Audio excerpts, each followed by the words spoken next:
Ha dichiarato di voler essere un sindaco da e per i quartieri e dunque proprio con un tour tra le varie zone della città Mario Conte ha presentato la civica a suo sostegno e il programma per la sua candidatura a sindaco del centrodestra alle prossime elezioni comunali di Treviso.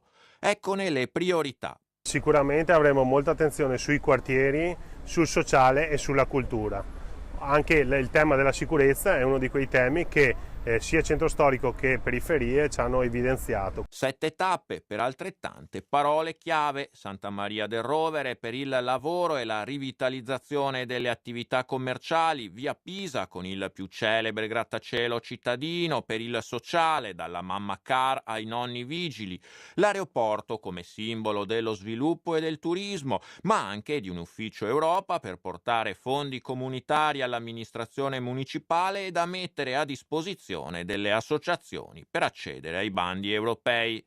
Sant'Antonino è il luogo in cui parlare di una delle principali novità del programma, un assessore specificatamente dedicato all'ambiente. Riteniamo che anche per far fede a quanto ci richiederà l'Unione Europea entro il 2020, il tema della qualità della vita e della qualità dell'ambiente in cui noi viviamo, in cui facciamo crescere i nostri figli, sia assolutamente prioritario. Quindi su questo tema noi metteremo un assessorato dedicato, altamente specializzato, che si occuperà esclusivamente della qualità della vita dei trevigiani. Via Roma non può che essere associata alla sicurezza con l'annuncio di tolleranza zero verso spaccio e immigrazione clandestina. La riorganizzazione della polizia locale noi riteniamo sia fondamentale per migliorare la sicurezza in città. Uno dei nostri obiettivi è quello di ripristinare la figura del vigile di quartiere, che deve tornare ad essere un riferimento sicuro per i nostri trevigiani, sia da un punto di vista di polizia che da un punto di vista sociale. E ancora Canizzano a rappresentare l'attenzione alle periferie, mentre per la cultura è stato scelto l'Eden, dove la caserma Piave, sottolinea Conte, dovrà essere riassegnata alle tante associazioni rispettose della legalità che cercano una sede.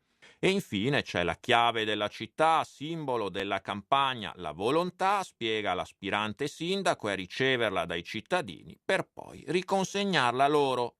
A sostenere Conte ci saranno 5 liste, oltre a quella del sindaco, alla Lega Nord, all'altra civica Grande Treviso di Beppe Mauro e Remo Sernagiotto e a Forza Italia, novità dell'ultima ora, anche la lista Gentilini-Zaia.